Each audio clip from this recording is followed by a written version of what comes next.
Hair Tonic and Kreml Shampoo present the new adventures of Sherlock Holmes, starring Nigel Bruce as Dr. Watson and Tom Conway as Sherlock Holmes.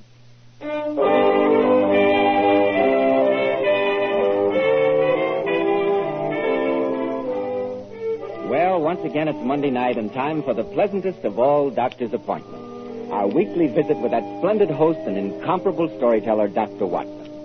Good evening, Dr. Watson. Ah, there you are, Mr. Bell. Punctual to the minute, as usual. Draw up a chair and sit down.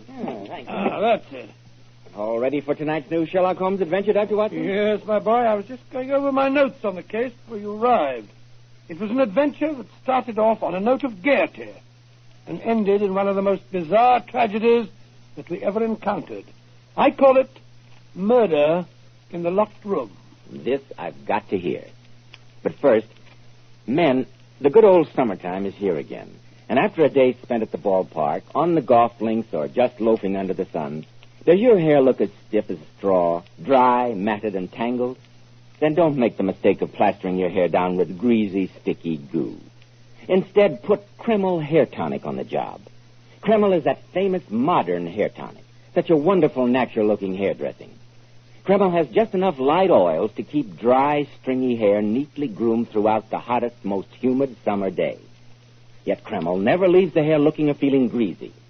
It never leaves any unpleasant odor. Kreml always feels so clean on both hair and scalp.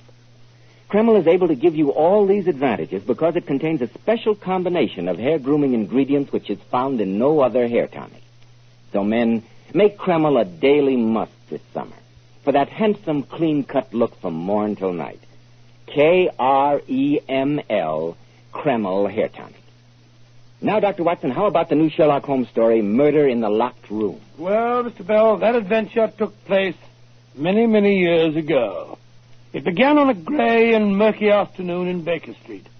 We just finished tea, I remember, and Holmes was busying himself with some chemical experiments. For some time he sat there in silence with his long, thin back curved over a retort in which he was brewing a particularly malodorous product. As I glanced across at him, seated there under the gaslight, his head was sunk upon his breast, and he looked like a strange, lank bird with dull gray plumage and a black topknot. Suddenly, he turned to me and spoke. So, Watson, you've decided not to invest in South African securities? Huh? How do you know that, Holmes? It isn't really difficult. I observe a groove between your left forefinger and thumb. Groove? It is enough to tell me that you do not intend to invest your small capital in the gold fields. I see no connection with groove. And yet the train of thought is elementary. 1, you had chalk between your thumb and finger when you returned from your club. 2, you put chalk there when you played billiards. 3, you never play billiards except with Marston. 4, you told me about a month ago that Marston had an option on some South African property which would expire in 4 weeks and which he desired you to share with him. 5, your checkbook is locked in my drawer and you have not asked for the key. Number 6 is the logical conclusion. You've decided not to invest your money in this manner. Absurdly simple. I knew you'd say that. I wonder who that is. Were you expecting a client? No, Watson, but I hope it is one. My practice has been decidedly slack lately. Go and see who it is, will you? Yes, of course I will. It's all right, Mrs. Hudson. I'll show the gentleman in. This way, sir. Good evening. I'm Dr. Watson. How do you do? My name is Chudley Stoner. Oh, come along in, Mr. Stoner. Thank you. And this must be the great Sherlock Holmes. My name is Holmes. The adjective is your own, Mr. Stoner. Sit down, won't you? Thanks. I don't imagine you know anything about me, Mr. Holmes. Nothing beyond the fact that you went to Eton and Oxford, that you have a beautiful and socially prominent wife, and that you contribute to the Strand magazine with some regularity. I'm disappointed in not receiving one of your famous deductive analyses, Mr. Holmes, but I'm glad that my name is familiar to you. You contribute to the Strand magazine, sir, too? That's very interesting, Stoner. Perhaps you read some of my humble efforts. Yes, indeed, Doctor. Very colorful stories they are. Oh, thanks very much. If you don't mind my saying so, Mr. Stoner, your own stories, which also deal with the world of crime, seem to me to be even more sensational than Watson's. Probably because he has the facts to work with, whereas I have to depend on my gift of imagination.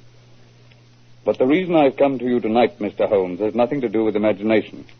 I find myself mixed up in a real-life murder that is as puzzling as any problem I've dealt with in fiction. A murder, Mr. Stoner? I say, really, you The don't... facts, please. Well, Mr. Holmes, I'll give them to you as briefly and concisely as possible. I just got back from Paris yesterday. My secretary went with me. He did not return. The French police say he committed suicide. I know that he didn't. Oh, how do you know that, Mr. Stoner? The boy had everything in the world to live for. No financial worries and a very promising future ahead of him. Please describe the circumstances under which his body was found. Well, I'd left him alone in his room. When I came to fetch him, there was no answer to my knock. I tried to look through the keyhole, but the key was in the lock from the inside, and I could see nothing. After some time had elapsed, I got worried. A friend of mine, an inspector of the police, was dining with me that night, and he suggested we should investigate. We broke down the door. My secretary was dead, a bullet in his heart. Inside a room, locked from the inside, huh? Obviously, the police were right in thinking that it was suicide, Mr. Stoner. Of course, you examined the room thoroughly for traces of some other method of ingress? Meticulously. The windows were locked tight. No sliding panels? None. Where was the revolver? Beside his right hand, one bullet gone. And you say that the key was in the inside of the door? Yes, and that's why the police wrote it off as suicide. Mr. Holmes, how would you explain such a situation? I'd like a few more facts before giving an opinion. You say you examined the room meticulously. Was there no oddity? Nothing out of place? Nothing peculiar in that room? Nothing that I noticed. Perhaps a small pellet of wax, say? Yes, by Jove. I did find a wax pellet. It was lying on the carpet near the door, and I couldn't imagine what it was doing there. Well, there's your answer. One more question. This French inspector who entered the room with you, what was his personal relationship with your secretary? Odd that you should ask that. They'd quarreled the night before about some girl at the Folies Bergère. Then there you have it, Mr. Stoner. The murderer left the room, locked the door from the outside, removed the key, and plugged the keyhole with wax. When the room was broken into, he simply slipped the key into the inside of the lock, thereby dislodging the wax pellet. Obviously, from what you've told me, only the inspector had that opportunity. Great Scott, a French police inspector, a murderer? Holmes, what are you going to do about this? Nothing, old chap. Huh? Beyond Nothing, old chap? wishing Mr. Stoner good luck with the editor of the Strand magazine. I don't think I follow you, Mr. Holmes. Oh, come now, Mr. Stoner. It's an intellectual game and, in its way, quite stimulating. But don't think you can hoodwink me so easily. Holmes, what are you talking about? My dear Watson, I read the papers carefully. And what do the papers have to do with this? I've noticed the presence of you and your lovely wife at so many social functions here in London in the past few days that I'm afraid I can't possibly accept your Paris story. The obvious answer remains, you've come to me with an imaginary problem in order to solve a difficulty in one of your stories. Mr. Holmes, you're even smarter than I gave you credit for. But this is disgraceful, sir. Wasting my friend's time like this. I suppose I should apologize, Mr. Holmes. But here's the way it happened. I came home late last night, a little under the weather. I had the most wonderful idea on earth for a story. I was going to call it The Locked Room. I'm convinced I made some notes on the story last night, but when I wakened this morning, I couldn't find them. All I could remember was the problem, but I had no idea how to solve it, and so I came to you. I see. It's an excellent idea for a story. Though I have known similar locked room problems, in fact, I don't recall that fiction has exploited their possibilities as yet. Holmes, why are you so calm? I think it's outrageous to come here and pick your brains for a story. My dear Watson, how else do you get the material for your own masterpieces? Oh, it's not very funny. Should you grudge it to him? Oh, it's not the same thing at all. I must say you're being very sporting about it, Mr. Holmes. Oh, no, Mr. Stoner. I'm being businesslike. May I ask how much you are in the habit of receiving for a story of yours in the Strand magazine? About 20 guineas. Why? I am a consulting detective, and I think I've given you a valuable opinion. My fee, if you sell your story, will be 10 guineas. Good night to you, Mr. Stoner.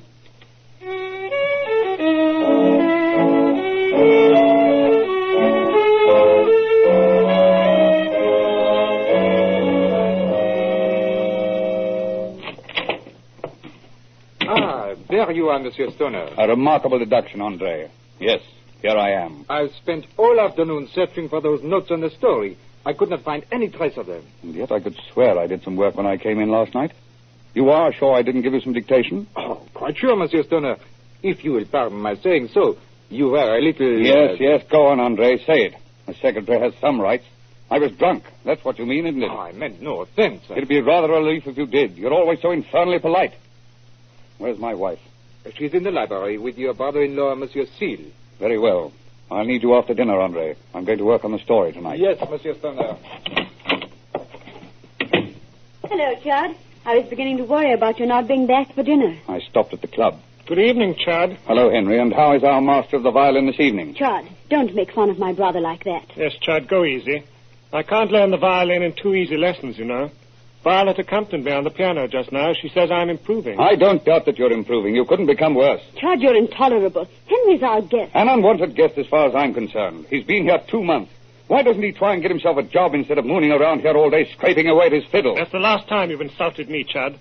I'm leaving here in the morning. I hope I can count on it. How dare you, Chad? How dare you? If Henry goes in the morning, I shall go with him. Now, Violet, take it easy. You've been drinking again, and you're disgusting when you drink.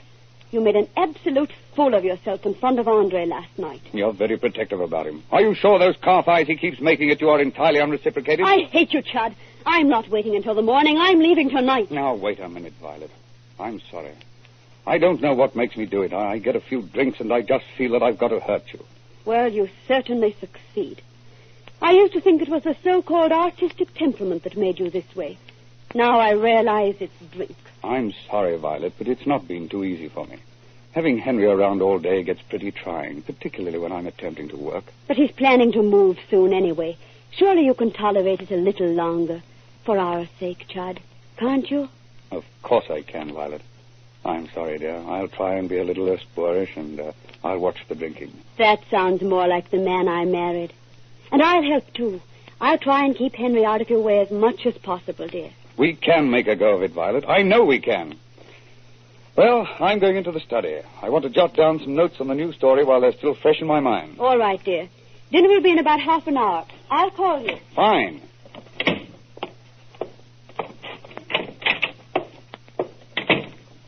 The Locked Room. Yes, that'll be a good title. It'll be worth giving Sherlock Holmes 10 guineas for the help he gave me. Who is it?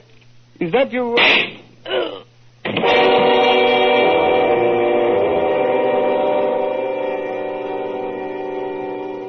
I'm flattered that you dropped by to see me, Inspector Lestrade. Not a business visit, I gather. Bless you now, Mr. Holmes. You'll have a whiskey and soda, won't you, Lestrade? Thank you kindly, Dr. Watson.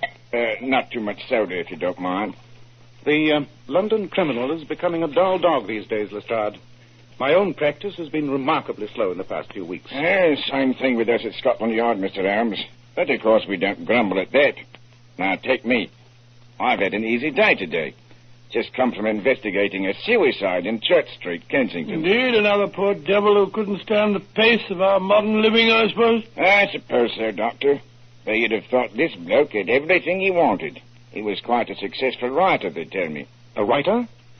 What was his name? He wrote for the Strand magazine. Name was Chudley Stoner. Dr. Watson, you dropped that glass. You say Chudley Stoner committed suicide tonight? That's right, Mr. Holmes. You know him? Under what circumstances was he found? It was a routine case, sir. Locked the door on his study from the inside and then blew his brains out. The windows were locked and there were no secret panels and that kind of stuff. It was suicide, all right. The arm of coincidence is long indeed, but not as long as that. Has the body been moved? Oh, no, Mr. Holmes. I told him to touch nothing until the police photographers got there. Just to be on the safe side, you understand, sir. Splendid. Grab your coat and hat, Watson. Right, your Holmes. But what's all the excitement, Mr. Holmes? It's just a suicide. Nonsense, Inspector. I'll stake my whole reputation that Chudley Stoner has been the victim of a murder plot, as cunning and diabolical as any that I've ever encountered.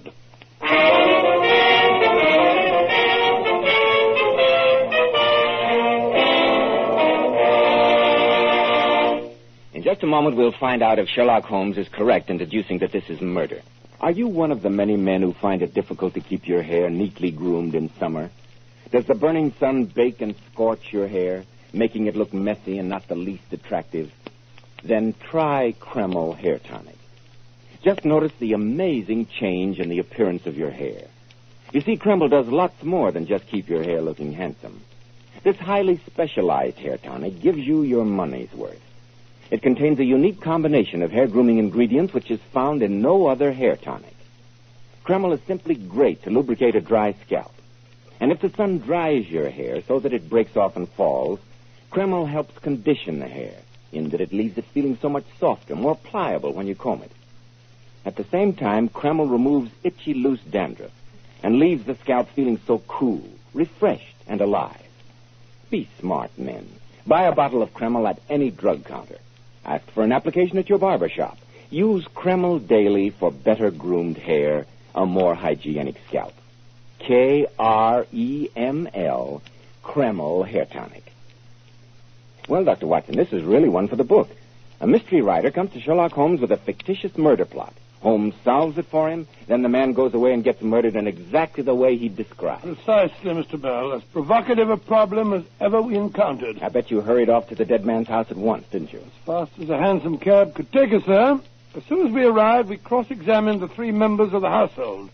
The dead man's wife, Violet, her brother, Henry Seal, and André Leroux, the secretary. All of them told the same story. That they'd heard the shot and hastened to the room from different parts of the house. They said that they looked through the keyhole, found it was blocked, and then the 2 men broke down the door. Just the same story as in the dead man's fictional problem, wasn't it? What happened next, Dr. Watson? Well, before we talked to the 3 suspects any further, Holmes, Inspector Lestrade, and I walked into the dead man's study to examine the body. I can almost hear Holmes now, as he said... It's not hard to find a motive. A beautiful wife, a worthless brother who'd been told to get out, an attractive and attentive young French secretary who hated the dead man's cruelty. Blimey. And I called it just a routine suicide. You'll notice that no wax pellet is in evidence this time. I'd say that the answer is obvious. The dead man did write some notes on his story last night. The killer found them and realized that he'd been presented with a perfect murder method, never expecting that the dead man would divulge his method to me. Mr. Holmes, why are you examining the keyhole of the door? I was looking for a pellet of wax, Inspector. It's missing. Obviously, the murderer had read about that in the dead man's notes and was clever enough to remove it. But let's examine the corpse. Interesting. Most interesting. Why, Holmes? Well, surely you can see for yourself, Watson. The bloodstains clearly indicate that the man fell here, some 5 or 6 feet from the desk. And yet, with a dying burst of energy, he crawled towards the desk and clutched it. Undoubtedly, he was trying to give us a dying message. But how can holding on to a desk give a message, Mr. Holmes? And why should a dying man try to do that anyway? Remember that the dead man was a writer and a student of criminology. In his last few moments of consciousness, he probably realized I'd be on the track of his murderer. He gave us more than one clue, Holmes. Look at his body. As he fell for the last time, he upset that bowl of violets. And his wife's name is Violet. Coincidence, I think, Watson. The flowers were knocked over inadvertently as he fell. But the move to the desk was a deliberate and desperate effort. Well, if you talk about that, look here, gentlemen. Lying by his right arm. Look, that was knocked off the desk, too. It's a seal with a monogram on it. Right, Doctor. And Seal is the name of the dead man's brother-in-law. Henry Seal. Interesting, but I refuse to believe that a dying man could deliberately knock over such a comprehensive number of incriminating objects as he died. Then who do you suppose did do it, Holmes? At this stage of the case, I shall suppose nothing, Watson. We have 3 obvious suspects waiting for us.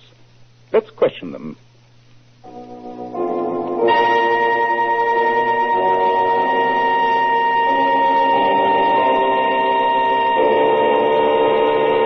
I don't know why they want us here. I know nothing Quiet, about it. please. Mr. Holmes wants to ask you some questions. No, Inspector. I only wish to ask them one question. You, Mrs. Stoner, how did you occupy your time while you were waiting for the police to arrive? I was so nervous that to try to calm myself, I did some knitting. I do quite a lot of knitting for the Coast Guard men, you know. I see. And you, Mr. Seal? What were your movements before the police arrived? I sat in the library, Mr. Holmes, playing solitaire. And you, Andre? I went to my room and worked on my account books. I realized that my job here was finished, and I thought I would get my books in order. I see. That's all for now, thank you. Come along, Henry.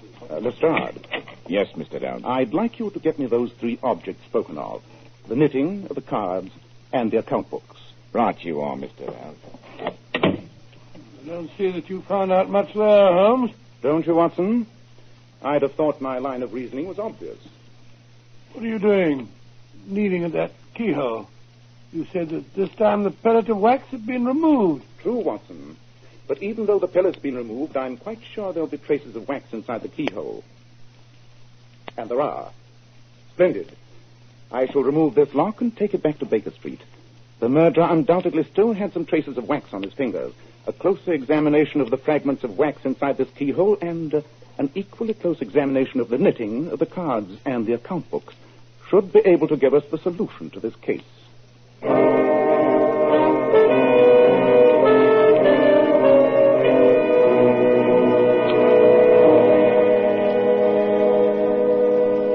Well, Holmes, you've been poring over the microscope for nearly an hour. Have you got the answer? Nearly, but not quite. But you've examined all three of the objects. Surely it's just a question of finding which one of them shows traces of wax. Oh, no, old chap. What? It's not as easy as that. Oddly enough, the knitting, the pack of cards, and the account books all show traces of wax. Great Scott. But that means that all those people were involved in the murder. It was a concerted plan between the three of them. I think not, Watson. What? And in 5 more minutes, I'm sure I can prove to you who the murderer is.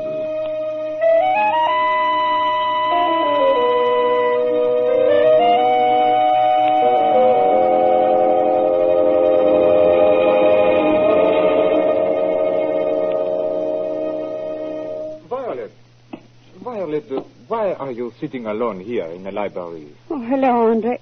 I'm so upset. They think the Chud was murdered. The inspector's still questioning Henry. I believe they think he did it. Oh, it's awful. Oh, Now, don't worry, darling. Everything is going to be all right. please, Andre. The Chud's body hardly cold. But surely now that he is dead, you always made me believe that if he were dead, we could be together, darling. I was insane. I thought he was neglecting me, that perhaps there was some other woman. But just before he died, we had a talk. I knew it was going to be all right again. But me? You mean you were making a fool of me? I was making a fool of myself, Andre. Please forget it. Forget it. No, my cold-blooded Englishwoman. I am not some stupid boy you can play with. You cannot throw me aside. I have risked my life for your happiness. Risked your... Andre! You murdered Chud. Of course I did. I hated him. And I hated the way he made you unhappy. And the fool gave me the perfect way to do it by telling me about his filthy story. And then forgetting that he had done so. You devil, get away from me. I'm turning you over to the police. No, you are not. You are going to join Chud since you love him so much. Andre, put away that revolver. Nice shooting, Watson. You got him in the wrist. Sorry. Mrs. Turner, are you all right?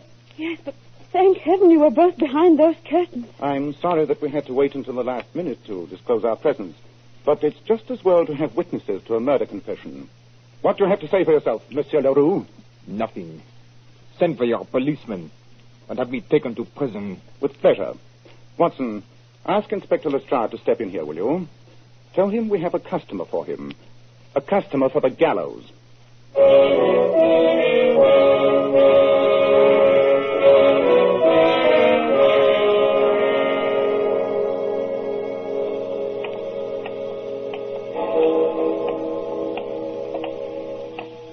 Midnight. It'll be good to get back to Baker Street. It's been an exhausting evening's work. Yes, Watson. A sordid case. A shabby patchwork of discontent and hatred. Ah, well, we've been instrumental in sending yet another felon to his rightful destiny. You know, Holmes, there's 1 or 2 points I don't quite understand. I can't believe it, Watson. What are they? Well, you said that all 3 objects you examined contained traces of wax. They did, and at first that confused me. But there are various qualities of wax.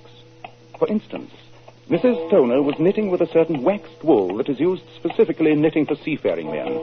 It gives the garments a weatherproof finish. Never heard of it. Possibly not, but it's a fact. And, as you know, I specialize in such odd pieces of information. What about the traces of wax on the cards that Henry Seal used when he was playing solitaire? Again, I was misled. Until I remembered that Mrs. Stoner told us that her brother had been playing the violin a short while before her husband's death. Oh, he'd been using rosin. Precisely. Ah, yes. Logically, it had to be the secretary. But the proof came when I made the final analysis of the 3 specimens of wax. That, on the account books, was the only one that exactly matched the traces of wax I found in the keyhole. Oh, suppose I'm very stupid, Holmes. Anything else bothering you? Yeah, just one point. You said that the dying man tried to indicate his murder by clasping the desk as he died. Yes, I'm sure he was trying to give us a dying message. Well, I was fooled by the violets and the seal. Well, that was a freakish coincidence. But the effort in crawling to the desk was not. That was the true message. I still don't see it. Oh, come now, Watson. The secretary was a Frenchman. The French word for desk and for secretary is the same. Secretaire. Oh, I see it now. Oh, really, Watson? You know, Holmes, you'll never get your fee for this case. Indeed. And why? Stoner's dead. You'll never sell that story to the Strand magazine now. True, Watson. But I've no doubt that you will. Though perhaps it'll be a slightly different version of it. And you'll probably call it something very melodramatic. Perhaps murder in the locked room.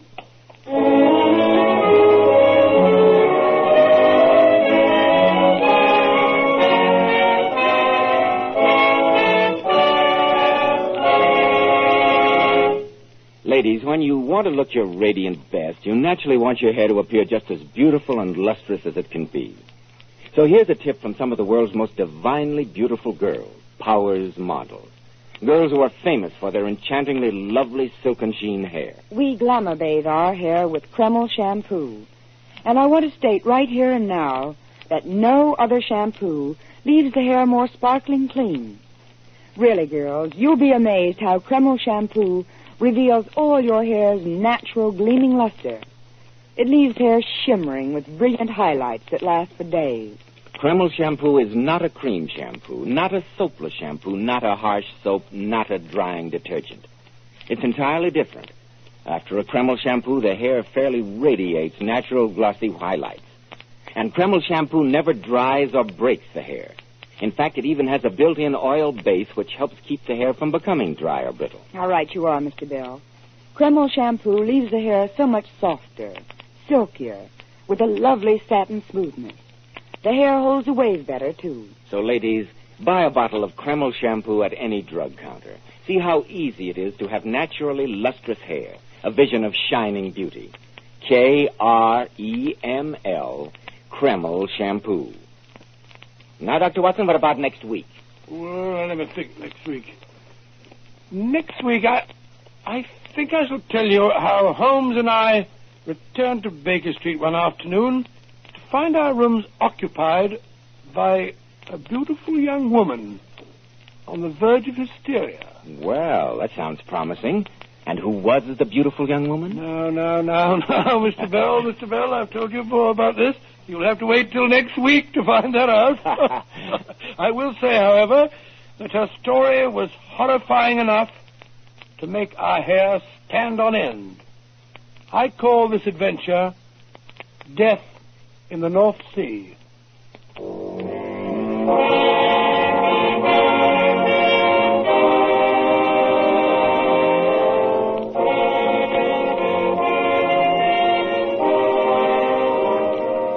Tonight's new Sherlock Holmes adventure was suggested by an incident in Sir Arthur Conan Doyle's story, The Dancing Men.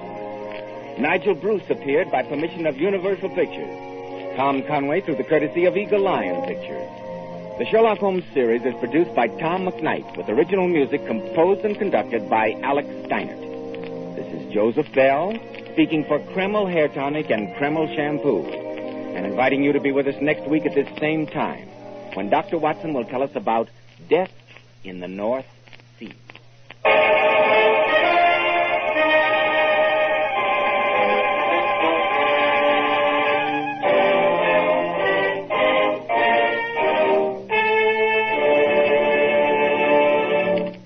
Save for the future the easy, automatic way. Buy U.S. saving bonds through your payroll savings plan or at your bank. This is ABC, the American Broadcasting Company.